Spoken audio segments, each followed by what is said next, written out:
Bonjour à toutes et à tous, je vais vous présenter les nouveautés de Robot 2024. Donc, première fonctionnalité, c'est vraiment les mises à jour du lien Revit Robot. Ensuite, on va voir l'analyse structurelle, tout ce qui est mise à jour de conception en bêta armée, les codes qu'on peut maintenant personnaliser via les API ou le SDK et les paramètres régionaux pour la France. Donc, le lien Revit Robot est amélioré. Donc, maintenant, vous pouvez créer sous Revit des panneaux par extrusion, d'accord, de forme quelconque. Et naturellement, ces panneaux, comme vous pouvez le voir à côté, seront pris en charge par robot. D'accord, donc ils arriveront non maillés, hein, forcément, et après vous pourrez les mailler. Euh, Idem les poutres, vous voyez. Ce qui se passe aussi au niveau des poutres, c'est que, bon, bah, ici j'ai fait des arcs, et par contre sous robot, elles seront discrétisées directement. D'accord, parce que l'élément courbe, enfin membre, poutre, courbe n'existe pas. Voilà. Ce qui est bien aussi, c'est que maintenant vous avez transféré tout ce qui est charge linéaire et surfacique hébergé sur les panneaux et les poutres, qu'on appelle des membres maintenant d'un robot. Et on va conserver aussi les types de codes Eurocode 3, etc.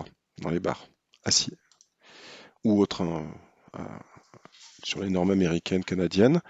Donc justement, on a aussi amélioré, lié à load takedown ou descente de charge, la répartition des charges sur les murs et les éléments.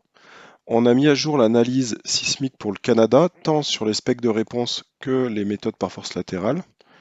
Pour les analyses sismiques donc canadiennes et américaines, NBCC et ASCE 7 et IBC 2018, on a maintenant une définition possible manuelle de la période courte du site FA et le coefficient de site de longue période FV en fait.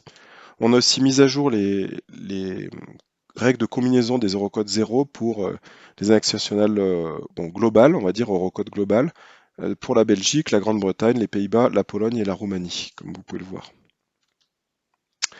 On a mis à jour les eurocodes 2 avec l'annexe nationale de mars 2016. Idem pour la norme polonaise avec l'annexe nationale de 2018, d'août 2018. Et également pour la norme américaine, les ACI 318, qui ont été améliorées. Donc, donc depuis toujours dans Robot, comme dans tous les produits Autodesk, il y a la disponibilité des SDK. Mais ce qui se passait avant, c'est que si par exemple vous voulez recoder une autre norme, vous n'aviez pas forcément accès aux normes déjà codées. Donc là, si par exemple vous voulez coder une norme qui est proche, on va dire, de l'Eurocode 2 et des ACI, vous allez pouvoir vous appuyer sur ce qui est déjà codé dans Robot via ces éléments de code de dimensionnement qui sont personnalisables. Donc ça peut vraiment faire gagner du temps en éléments. Et en fait, c'est une forme de mise en open source des codes de robots. Donc il y a une nouvelle paramétrage des codes régionaux pour la France, puisque c'était encore parfois les CM66 qui tombaient, ou parfois, on va dire, les boulons n'étaient pas forcément les nouveaux aux Eurocodes, mais c'était encore les anciennes NF. Donc ça a été tout remis à plat. Maintenant, quand vous avez les paramètres régionaux pour la France, vous avez tous les codes les plus à jour. Je vous remercie. Bonne journée.